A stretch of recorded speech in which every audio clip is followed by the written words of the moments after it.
Graça e paz da parte do Senhor Jesus a todos que nesse momento acessam o canal oficial da Igreja Presbiteriana de Buri pelo YouTube ou por outras mídias sociais da igreja.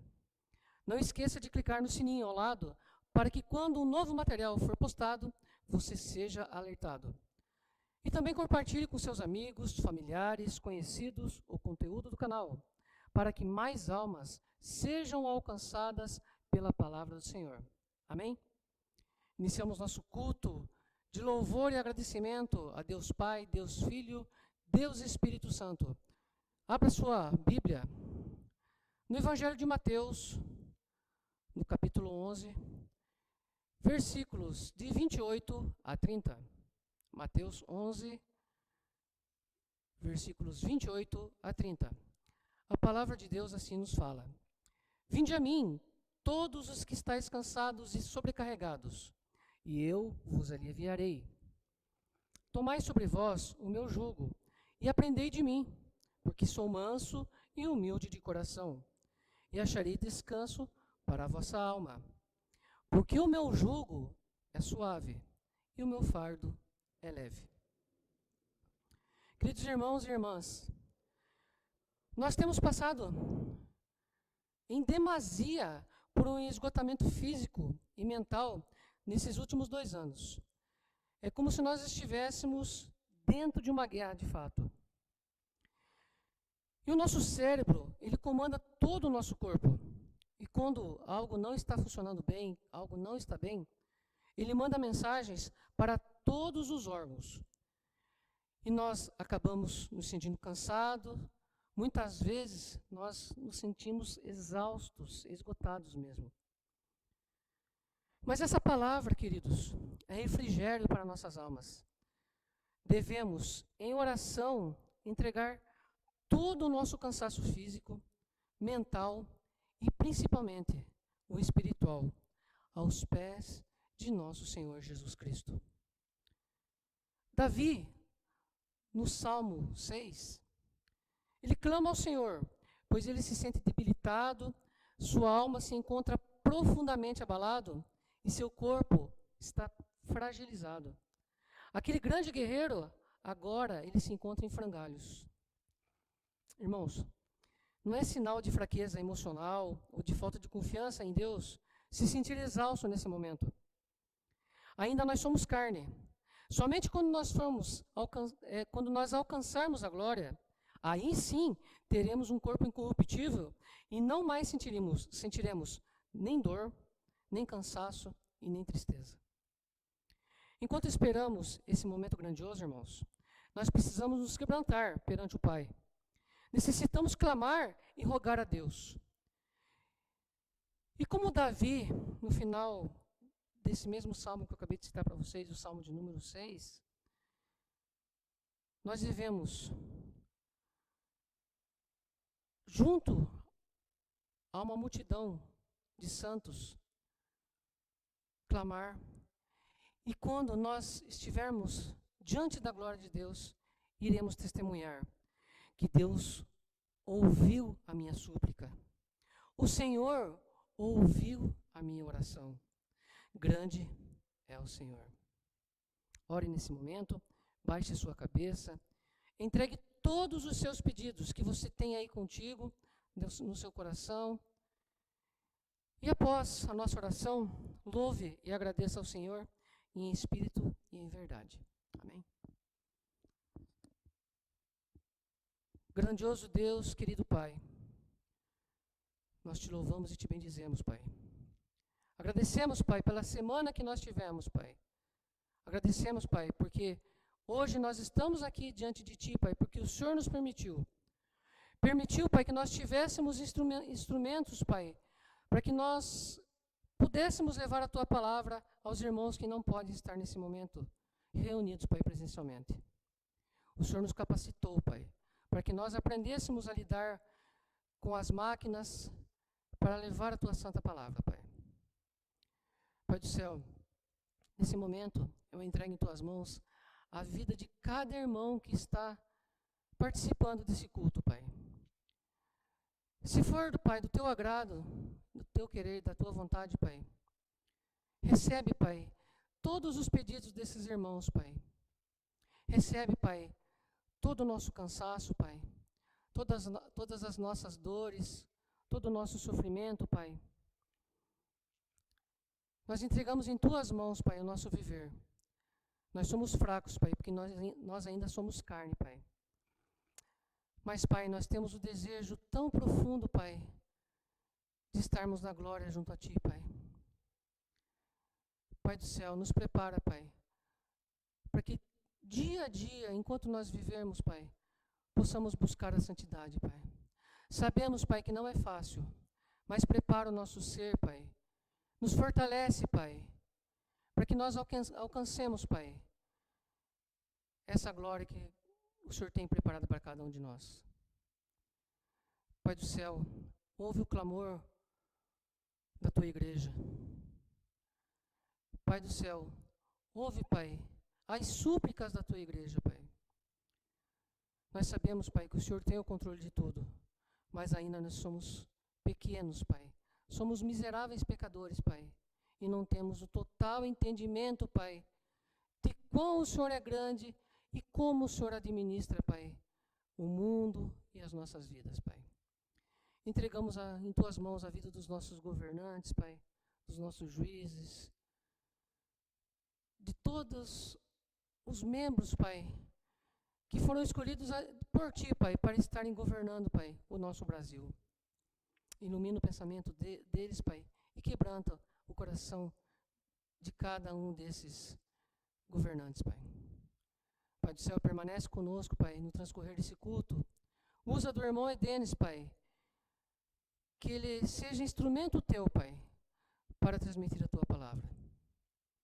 Nós agradecemos por tudo que o Senhor tem feito por nós e de antemão, Pai, entregamos a semana que se inicia para que o Senhor faça, Pai, tudo para a Tua honra e para a Tua glória.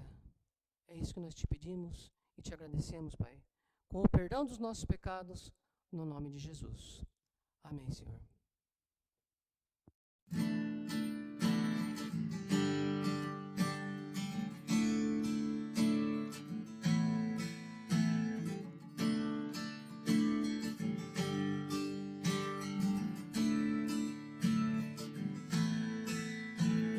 Não há barreiras que possam ficar entre mim, Senhor, e o Teu amor.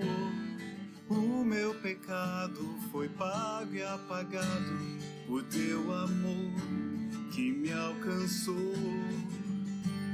Minha fé firmada está em Ti, Jesus, meu amanhã contigo está, pois Tu és o meu Deus, meu Senhor, refúgio nas tribulações, meu amigo soberano, para sempre eu Te adoro, ó Senhor.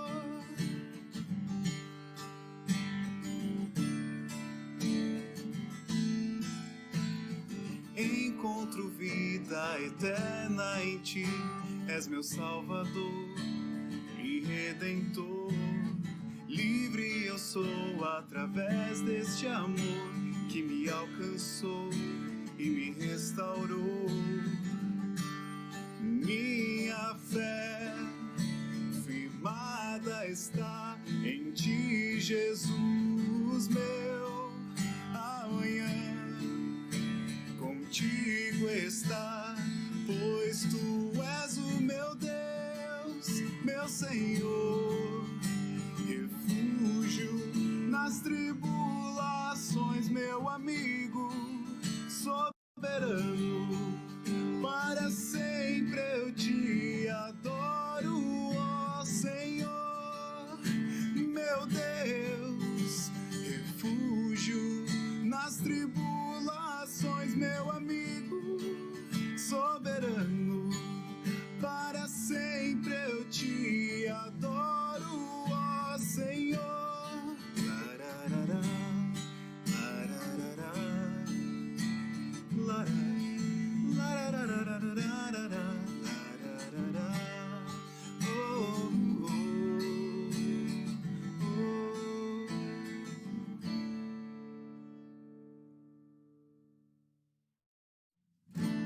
Graça e paz, um prazer ter você conosco nesta noite para mais um culto de adoração ao nosso Deus. Antes de iniciar esse estudo, eu convido você a se inscrever em nosso canal se você ainda não é inscrito e também a clicar aqui no sininho embaixo para você ser avisado sempre que um novo vídeo for ao ar. Nos acompanhe pelas redes sociais, Igreja Presbiteriana de Buri, São Paulo, e receba mais da porção da Palavra de Deus para a sua vida. É uma alegria estar com você em mais esse culto de celebração. Eu convido você a abrir a sua Bíblia no primeiro capítulo de Atos. Nós vamos ler os 26 primeiros versículos desse capítulo. E nós vamos falar hoje sobre a promessa e a missão. Diz assim o texto: escrevi o primeiro livro, ó Teófilo, relatando todas as coisas que Jesus começou a fazer e a ensinar, até o dia em que, depois de haver dado mandamentos por intermédio do Espírito Santo aos apóstolos que escolhera, foi elevado às alturas. A estes também, depois de ter padecido, se apresentou vivo, com muitas provas incontestáveis, aparecendo-lhes durante 40 dias e falando das coisas concernentes ao reino de Deus. E comendo com eles, determinou-lhes que não se ausentassem de Jerusalém, mas que esperassem a promessa do Pai, a qual, disse ele, de mim ouvistes. Porque João, na verdade, batizou com água, mas vós sereis batizados com o Espírito Santo, não muito depois destes dias. Então os que estavam reunidos lhe perguntaram: Senhor, será este o tempo em que restaures o reino a Israel? Respondeu-lhes: não vos compete conhecer tempos ou épocas que o Pai reservou pela sua exclusiva autoridade, mas recebereis poder ao descer sobre vós o Espírito Santo, e sereis minhas testemunhas tanto em Jerusalém como em toda a Judéia e Samaria, e até aos confins da terra. Ditas estas palavras, foi Jesus elevado às alturas à vista deles, e uma nuvem o encobriu dos seus olhos. E estando eles com os olhos fitos no céu, enquanto Jesus subia, eis que 2 varões vestidos de branco se puseram ao lado deles. E lhes disseram: varões galileus, por que estáis olhando para as alturas? Esse Jesus que dentre vós foi assunto ao céu, virá do modo como o viste subir. Então voltaram para Jerusalém do monte chamado Olival, que dista daquela cidade tanto como a jornada de um sábado. Quando ali entraram, subiram para o cenáculo, onde se reuniam Pedro, João, Tiago, André, Filipe, Tomé, Bartolomeu, Mateus, Tiago, filho de Alfeu, Simão, o Zelote, e Judas, filho de Tiago. Todos estes perseveravam unânimes em oração com as mulheres, com Maria, mãe de Jesus, e com os irmãos dele. Naqueles dias levantou-se Pedro no meio dos irmãos. Ora, compunha-se a assembleia de umas 120 pessoas, e disse: irmãos, convinha que se cumprisse a escritura que o Espírito Santo proferiu anteriormente por boca de Davi, acerca de Judas, que foi o guia daqueles que prenderam Jesus, porque ele era contado entre vós e teve parte nesse ministério.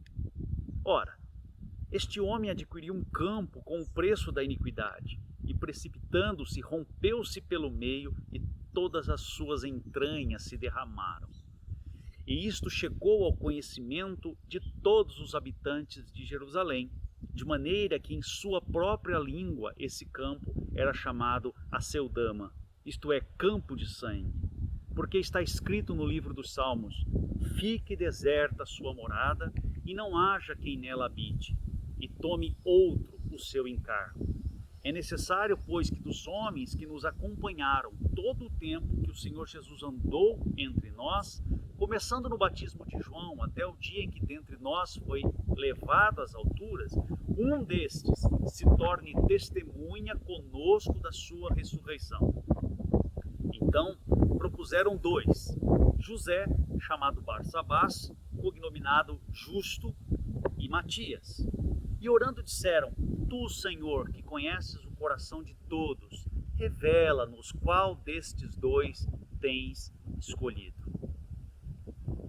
Para preencher a vaga neste ministério e apostolado, do qual Judas se transviou, indo para o seu próprio lugar. E os lançaram em sortes, vindo a sorte recair sobre Matias, sendo-lhe então votado lugar com os 11 apóstolos. Queridos irmãos, o livro de Atos se inicia da mesma forma que o Evangelho de Lucas, indicando que esse é o segundo volume da história contada por Lucas em 2 volumes.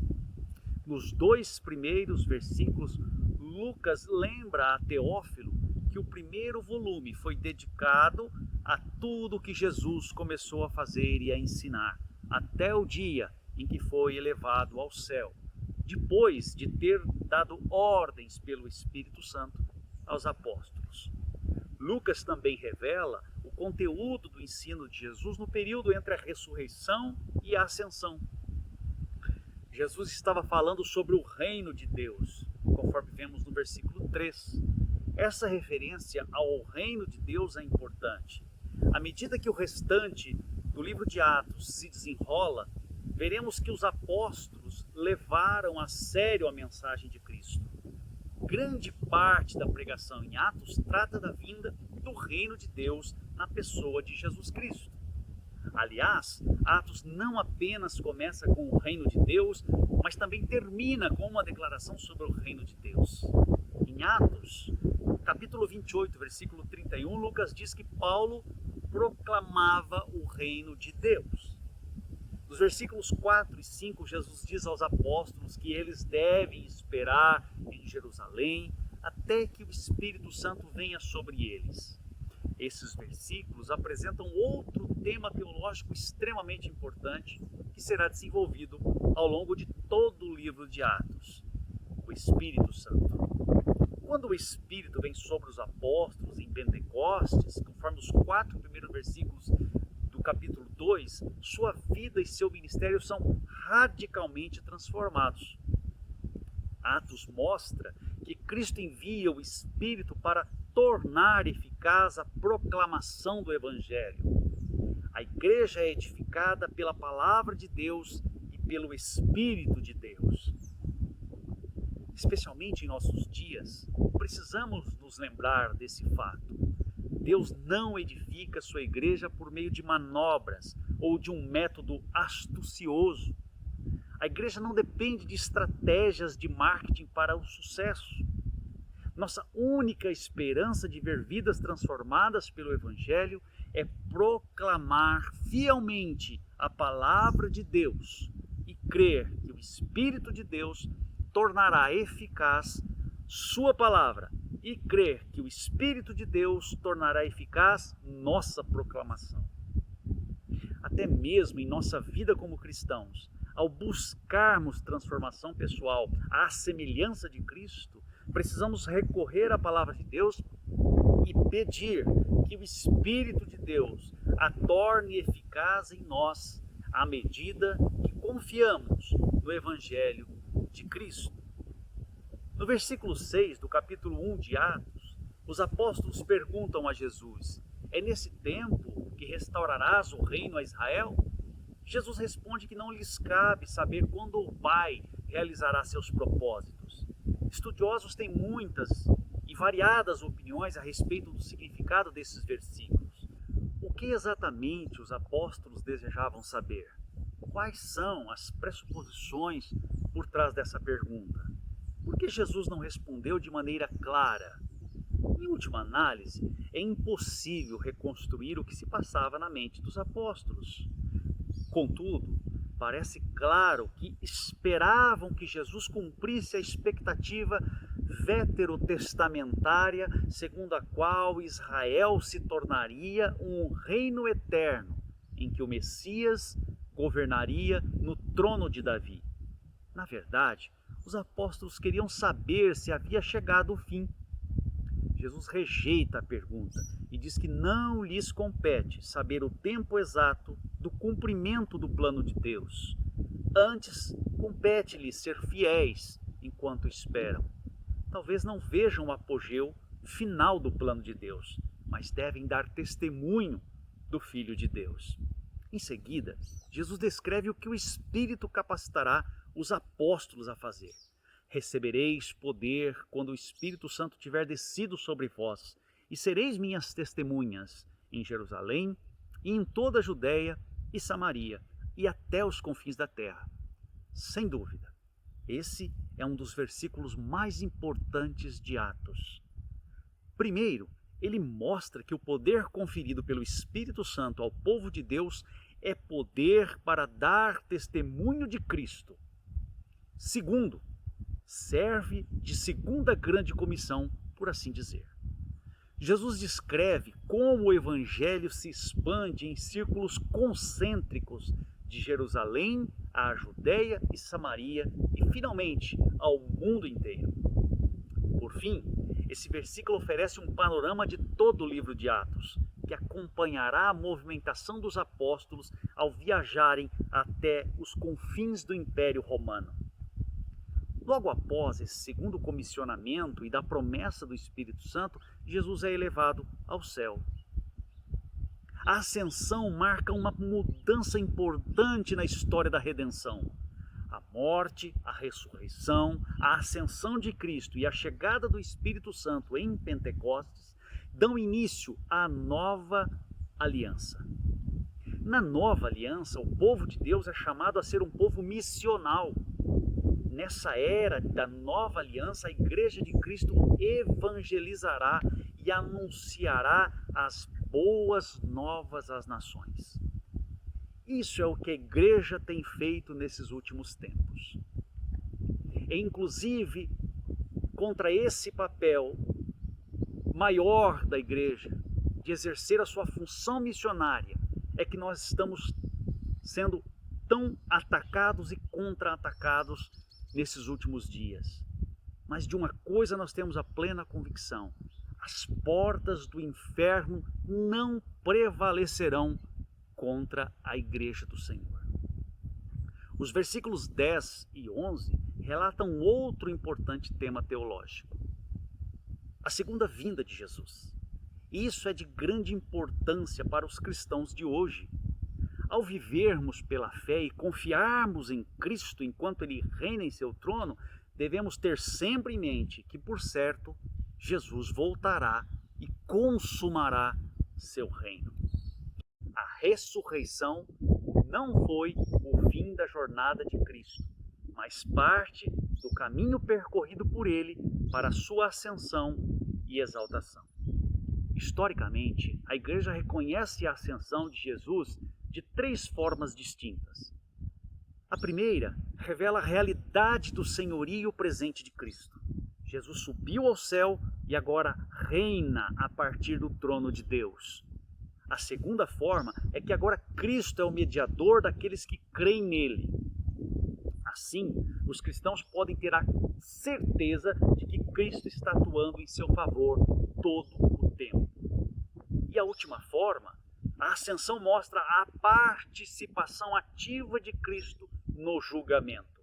Quando lemos o Novo Testamento em sua totalidade, observamos essas três realidades associadas ao reino presente de Cristo, bem como a sua promessa de voltar. Depois da conversa com os anjos, os discípulos entram em ação. Durante 3 anos, dependeram de Jesus para tudo, desde o seu itinerário, a provisão de alimento, até a direção espiritual. Agora, eles próprios precisam levar adiante a obra da igreja. No versículo 14, Lucas informa que todos se reuniram de modo unânime. O evangelista Lucas registra que todos os presentes tinham uma convicção unificadora de que Jesus é o Messias ressurreto dos mortos. A fé em Jesus unia os crentes como um só povo. Essa postura dos discípulos provocou impactos significativos em pelo menos 3 dimensões. A primeira é que o impacto foi significativo na vida particular. Irmãos, pensem no que provavelmente estava passando pela cabeça dos discípulos depois que Jesus subiu ao céu e os deixou sozinhos. É possível que estivessem cheios de incerteza, ansiedade e até medo. Em poucos dias haviam passado do luto pela perda de seu Salvador à exultação pelo fato de que ele estava agora vivo. Depois disso tudo, tem diante de si uma pergunta crucial e urgente. E agora? Deparamos com essa mesma pergunta hoje. Qual deve ser nossa atitude diante da notícia de que Cristo não está morto, mas ressuscitou e subiu ao céu? Ela define não apenas nossa vida presente, mas a eternidade. Enfrentamos a incerteza do nosso futuro imediato. Embora não saibamos o que acontecerá ao longo de nossa vida, devemos seguir o exemplo dos discípulos e confiar em nosso Senhor. A segunda dimensão diz respeito ao impacto em nossa família. Observe que o texto fala do impacto que tudo isso teve na família de Jesus. Os irmãos de Jesus, que antes não criam nele como o Messias, que antes inclusive não apoiavam o seu ministério, passam agora a crer, depois de haverem negado a sua identidade e se afastado do seu ensino. Muitas vezes julgamos as pessoas que, a nosso ver, são pecadoras demais ou resistentes demais ao Evangelho para se arrepender e crer em Jesus, e concluímos inconscientemente que estão fora do alcance da graça redentora de Deus. Precisamos permitir que a palavra de Deus nos lembre do maravilhoso poder divino de redimir os perdidos. Cabe a nós, como igreja, orarmos unânimes e proclamarmos o Evangelho.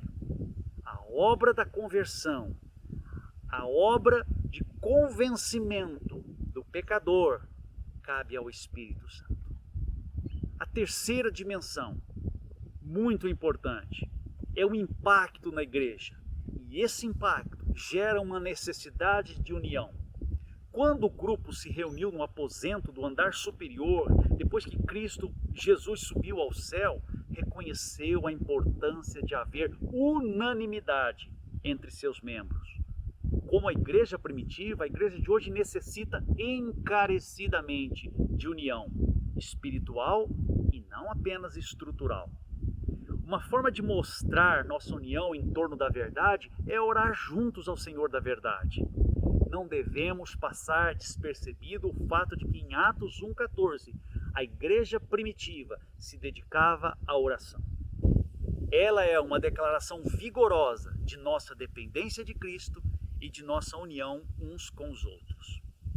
Quando nossas igrejas locais são espiritualmente unidas em obediência a seu Rei, tanto dentro de si mesmas quanto umas com as outras, a glória de Deus se evidencia.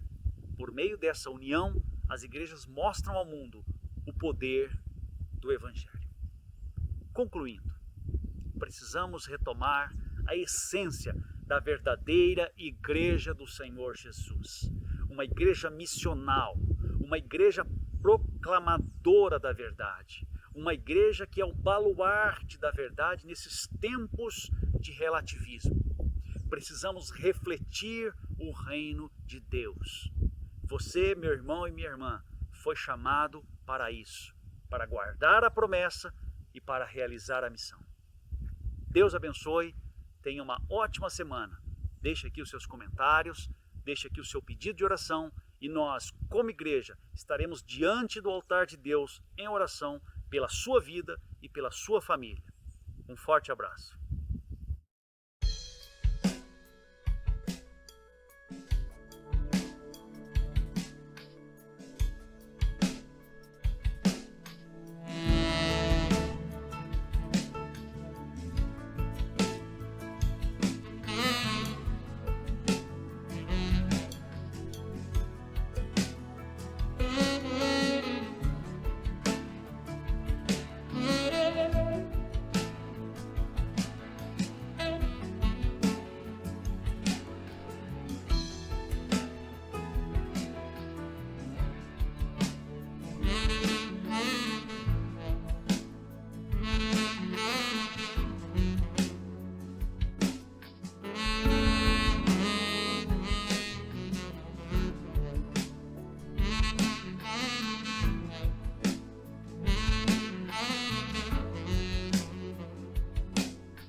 Música